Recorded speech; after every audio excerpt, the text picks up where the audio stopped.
Alright friends, today's story comes straight out of the Disciples of Tzeentch Battletome, set in the Age of Sigmar, so more recent history, and the story is called A Dread Summoning. In the fledgling city of Colostrum, a trio of Arcanite mages stows away in a prison cart bound for the Erosion Jail. Thrown into dank cells, they etch strange symbols onto the steel wood walls of their confines, each part of a summoning rite of great potency. At the rite's conclusion, demon heralds crawl from the mildewed walls to burn the jailers to death and melt the bars of the Arcanite cells, allowing summoners to inscribe even more arcane diagrams under the cover of the resultant jailbreak. By the time their dark work is uncovered, the entire complex is filled with demons. Lord Castellan Erka leads a counterstrike to contain the infestation, but whenever one horror is struck down, two more take its place. Anarchy boils in the streets as criminals, then cultists, then demons rampage high and low. I think this story is frickin' awesome. Okay, just the idea of Tzeentch attacking cities in this way is such a cool notion. Because a lot of the stories we get when it comes to Tzeentchian cults is it tends to be this long process. There's a mental virus, or I should say a thought virus that goes through the city. You get the culturals and the intellects to kind of come together and have secret clubs and organizations and start running things. And that's kind of the very, I guess the picturesque version up to this point of what I've seen of Tzeentchian cults. Whenever they're found out, they take their, masks and put or whatever their masks are, that kind of thing. They have a spell that gives them clothes. But that when the cult is discovered, they just kind of unveil their masks, and all of a sudden it's a Tzeentchian Arcanite cult in our midst. Oh no! But it just kind of seems to be this slow burn that really does attract the intellectual sphere of society and pushes mages into secrets they shouldn't know about, and same thing with scholars and all this kinds of stuff. But this is a very different approach. This is a very short-term, linear action. Because this assault goes from 0 to 100 in no time. I mean, relatively speaking, instead of, coming in with a existential threat of getting a city's elite to follow a cult long term, this is a one-day affair.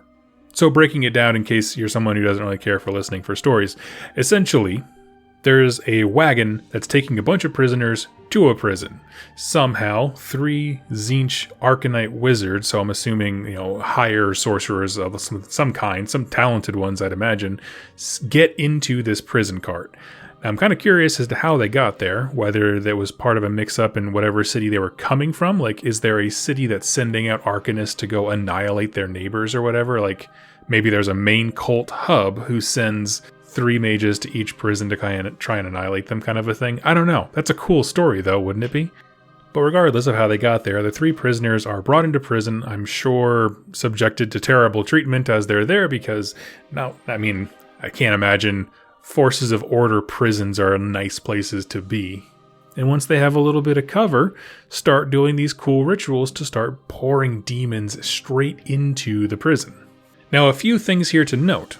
With the Disciples of Tzeentch book was written for the last edition, before we had what we know as the Era of the Beast, which is we're in Gur now. And there was a huge emphasis on building cities and locations on parts of great geomantic power. The first thing that happens when a city is established is a Nexus siphon is planted, and it keeps out demons and spirit hosts, kind of a thing, ethereal things. And then the people inside start building a physical wall within those boundaries. The reason I bring that up right now is because I'm curious if that was an idea that came up with long after this one, did they not account for the fact that demons can't come in, or is it something it only projects a wall, and because they infiltrated through that wall, now they can unleash demons from the inside? So there's a little bit of an interesting thing there. It could go either way. Again, I just honestly think that they just, wrote more lore about the geomantic sites and siphoning and that kind of stuff and didn't consider small stories like this, which is cool. But, that's what you do. You kind of take it, shape it, use it, and blend it into your current, story setting. So did they not use Nexus siphons earlier, or can you sneak past them? But regardless, he brings in some Heralds of Tzeentch, which are like the low-level hero units, which is the best unit to bring in. I mean, honestly, because if you don't know, the Heralds of Tzeentch know a megaton of spells. Like, they are formidable wizards in their own right. So they come in, kill the jailers, melt the bars, and they start causing chaos, unleashing prisoners. Now, if you've never heard a real prison break where there's just hundreds of people and it's just utter chaos, there are some insane stories in world history of monumental prison breaks where it's just insanity. We don't have any idea what this prison's like. I'm assuming it had some level of renown because they said we're headed to the Erosian jail, whatever. I just think it has some kind of reputation or something like that. But in that pandemonium is cover, right? And I like that so much of they're not necessarily making all these people cultists because they don't have to. They already just want to get out. But what a great way to spice up an escape by just adding a butt ton of demons. And so that's exactly what happens. Portals start opening up. All of a sudden, there's pink horrors pouring out. I didn't remember reading Flamers of Tzeentch. Let me double check that. But, they're all shooting fire out of their hands regardless. That's what the horrors shoot as well. So you got weird color fire everywhere. You got prisoners running around with their heads aflame, and then also not knowing where to go because they don't know the prison. They're just running anywhere for any exit. And a bunch of guards that are getting melted into dust. This is the recipe for a cool story. Now pause the story there for a second and let's kind of put our heads on and think about what the defenders could have been like. So if this is a City of Sigmar settlement, wow, that's hard to say, they likely have, just regular humans as guards, and they just rotate them every once in a while, like a simple structure, kind of like we would have in, I guess, medieval times or something like that. But there would be a Stormcast Eternal probably in charge of it, just to ensure that nothing went wrong. In this story, we have a Lord Castellant, which is a great hero who can walk around and I guess is meant to detect this kind of impurity in his own prison, but unfortunately, he hasn't gotten to them yet. Whether or not he does regular rounds, I have no idea how it works, guys. Make it up, that's canon, there you go. But for whatever reason, the Lord Castellant didn't see the 3 prisoners.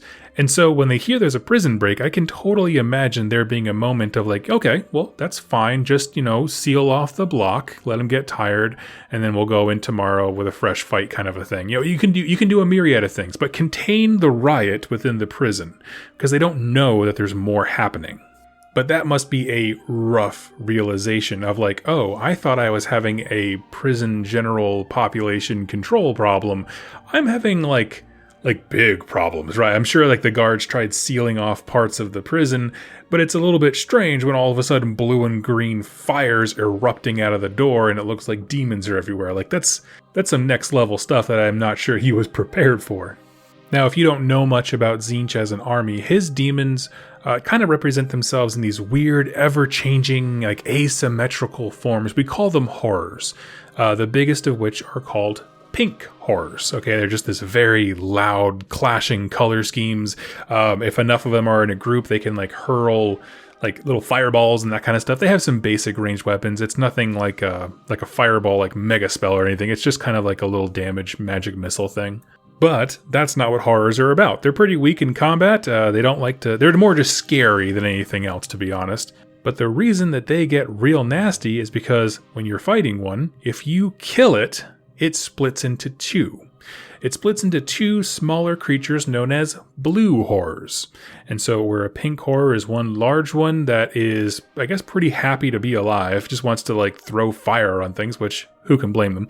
When he splits, he gets split into 2 blue horrors who are very grouchy and malicious, and they don't like each other. They don't get along because they don't want to be, have to share control ever again.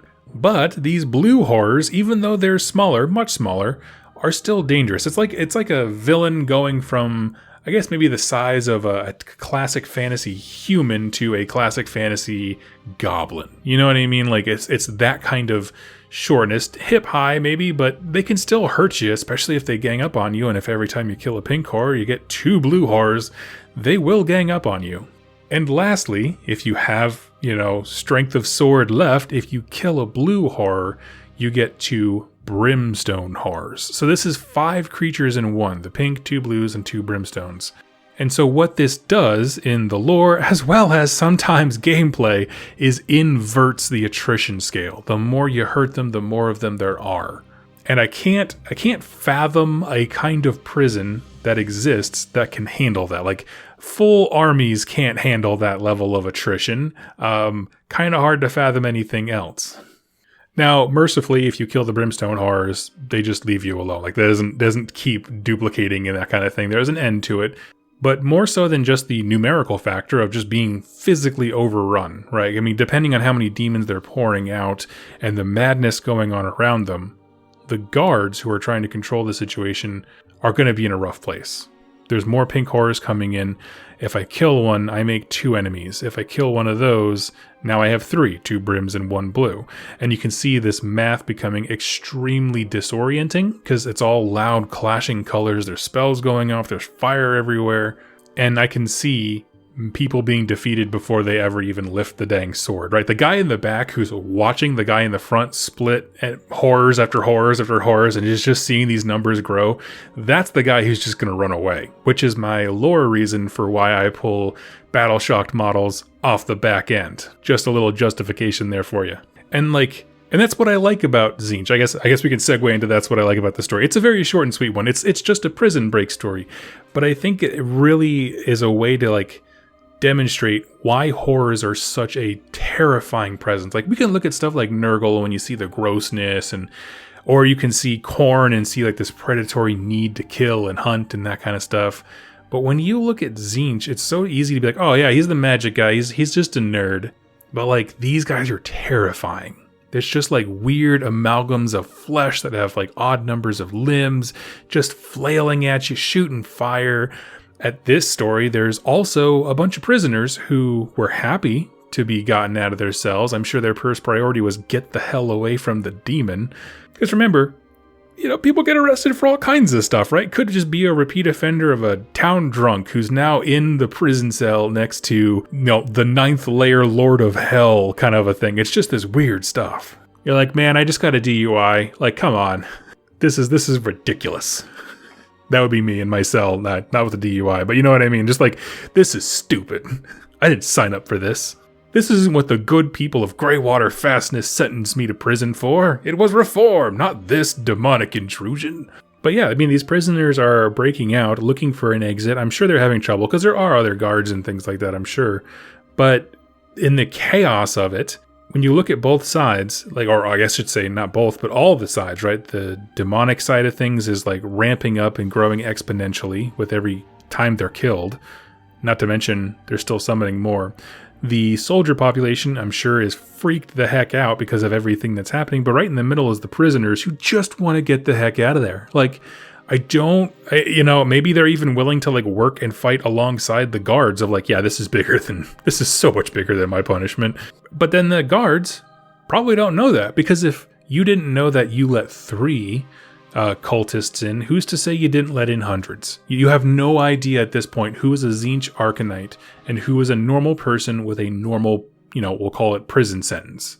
Because the ones who aren't cultists, you need every hand you can get. I mean, this is a survival situation at this point, right? Everyone's working together. But on the flip side, if they're all cultists, you wouldn't know necessarily. And what's more Tzeentchian than letting someone join your side and then they have a plot or a big plan to stab you in the back and make it all fall apart. And this is where I find myself drifting into Knight Excelsior mode of just wipe the whole thing out. Just clean the slate. You see this whole mountain where this prison's built? I want it gone, kind of a thing. And that could absolutely be a way to attain that. I mean, it's the only way to make sure that none of the people who are running around are disciples. Which is to me why it's so ingenious yet terrifying that they use the cover of a jailbreak as kind of the camouflage for bringing in a ton of demons. Is because you are essentially making all of those other prisoners the meat shield of liability that the guards now have to fight through while you're doing whatever it is you want in the back. And so for that reason, I found this to be a very compelling story. It's super short, shorter than the other ones I normally cover, but it was just man, what a creative way to use the lore that they have been written about, the way that demons can be summoned. They're low-level ones. They're not trying to do something big like get a Lord of Chains. They just wanted to swarm the prison. And to me, for some reason, I like it because it's not this over-the-top grandiose thing. Like, we're not gonna, like, you know, sweep and take over a major city like Hammerhall across, you know, it's not that kind of uprising or whatever. It's just a prison. And that's very doable, it's very practical, and it's a story where a plot of Tzeentch comes to fruition without his own story messing him up, kind of thing. There's not this other cult that's like, well, we were gonna unleash demons here, you know, nothing like that. Nice linear plot. And that'll conclude my story today. But hey, I'll say this, if you know of any really interesting of those little short stories you see in your battle tomes and you'd like me to cover them, go ahead and drop me a line. Like, let me know in the comments down below.